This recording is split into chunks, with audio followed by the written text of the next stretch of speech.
I've been an internet marketer for several years now. One thing I've noticed is that a lot of the marketers that create software products are the ones that end up having seven-figure businesses. So that's one of the reasons why you want to get into the software business. I'm not saying that you're going to have a seven-figure business or a six-figure business, but it is a very lucrative industry.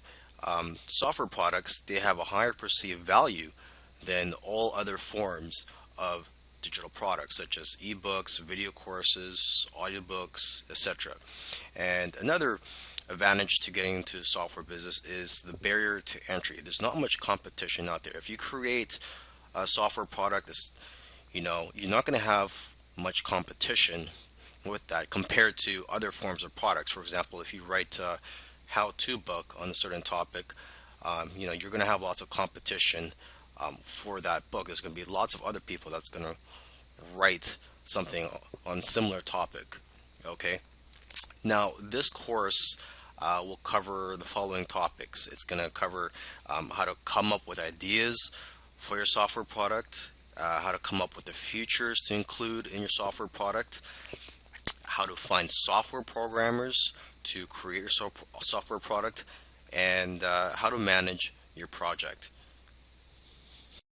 Coming up with ideas for your software. So before you create a software product, you need to know what it's going to bring to the table. You need to know what problems it's going to solve, because that's what what software tools do, is that they solve problems or potential problems. Okay, so first let's start with ourselves. Okay, do you have a problem in your business or personal life that can be solved with a software tool?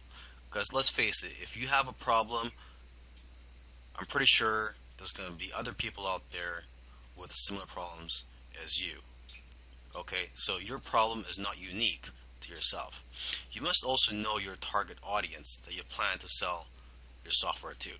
So basically, it comes down to two things. Okay, consumers have a particular problem that needs to be solved, and two, they are looking for something that will make their life easier.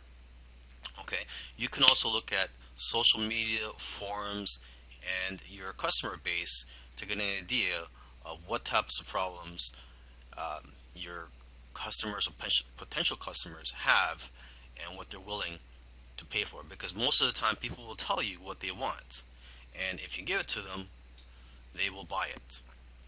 Okay, and oftentimes it's simply a matter of taking something that already exists and making it better, or expanding on the current software. So you're going to ask yourself, what software out there has room for improvement?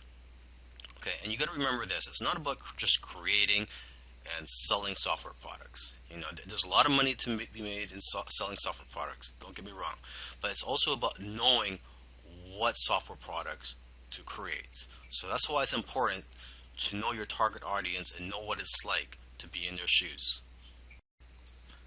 Alright, so let's talk about coming up with a list of features and details of what your software is going to include.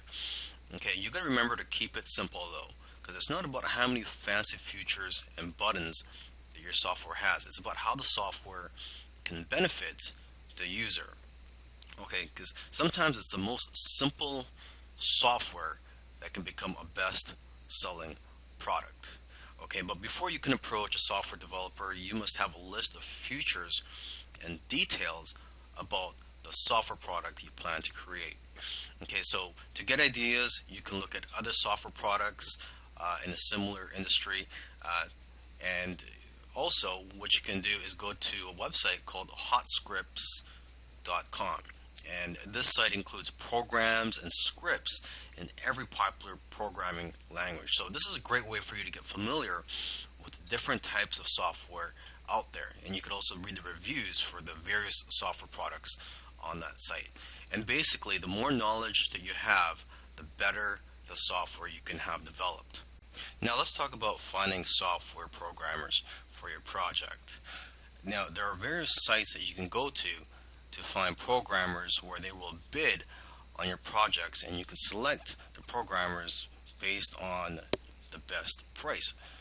But remember, you have to also make sure to select programmers based on their their skills and how well you feel comfortable working with them. Okay, so I've listed a few sites, the most popular sites where you can find programmers. There's rentacoder.com, elance.com, scriptlance.com, and guru.com.